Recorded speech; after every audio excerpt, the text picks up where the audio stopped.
May 9, 2026 nung pinagmamasdan nga natin tong materyales na to. Pagkatapos nga natin tong na-workshop, dito napagtanto natin na masyado pa itong mataas.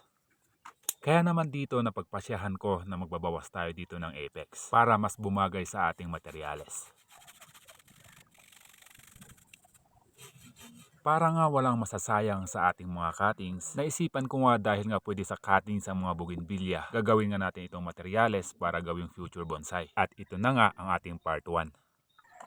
Unang step natin para sa cuttings na to, magba-branch selection na tayo. Aalisin nga natin yung mga branches na hindi natin kailangan. At syempre, iiwan natin yung mga kailangan natin. Pagkatapos nga ng hakbang na yon, dako naman tayo sa kanyang base. Aayusan nga natin ng bahagya ang kanyang magiging base o yung kanyang paglalabasan ng mga ugat. Mula sa pinagputulan natin, mag-iiwan tayo dito ng 1/2 inch at ito'y babalatan natin. Ipapatong kasi natin tong materials sa to sa flat objects. Kaya naman ganito ang ginawa natin para hindi mahirapan na lumabas ang mga panibagong ugat. At ngayon, oras na para maitanim siya sa kanyang bagong training pot at bagong medium.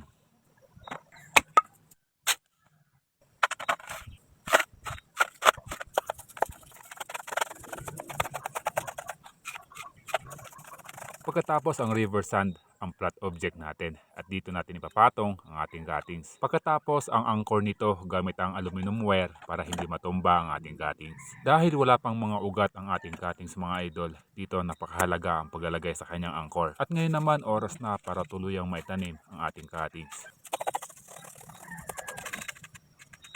At ang huling step natin dito, ang madiligan ang ating bagong materyales na abangan. At ito na nga guys, yung ating bagong materyales na from cuttings na bougainvillea.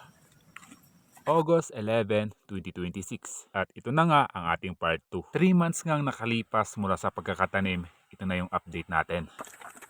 Good news, nagtuloy ang ating cuttings. At ngayon sa kanyang part 2, itutuloy natin ang pag-workshop. Unang hakbang natin bago natin ito umpisahan, aalisin muna natin lahat ng kanyang mga damo. Para naman maging maaliwalas ang ating pag-workshop, gawin na nga rin para hindi maagawan ang ating cuttings ng nutrients. Dito, chinek natin lahat ng mga branches na iniwan natin. Ang ilan sa kanila ay nagtuloy, ang ilan naman ay hindi nagtuloy. Kaya sa ating unang hakbang, aalisin natin lahat ng mga hindi nagtuloy na branches. Para alam natin kung ano yung next na magiging hakbang. Iniwan nga natin itong branch na to dahil ito ay berde. Meron pa nga tendency na tutubuan to ng mga panibagong sanga. Sa mga branches naman na di talaga nagtuloy, aalisin na nga natin sila. Kung mapapansin natin, mas malakas ang mga tubo sa itaas kumpara sa ibaba. Para nga makahabol ang mga usbong sa ibaba, papahinain nga natin ang mga sanga sa itaas. Sa pamamagitan ng pagtanggal ng kanyang mga bulaklak, gayon na rin sa kanyang mga dahon. Sa paraang ito, mapupokus nga ang puno sa mga branches na mahihina. At base ngayon sa experience natin.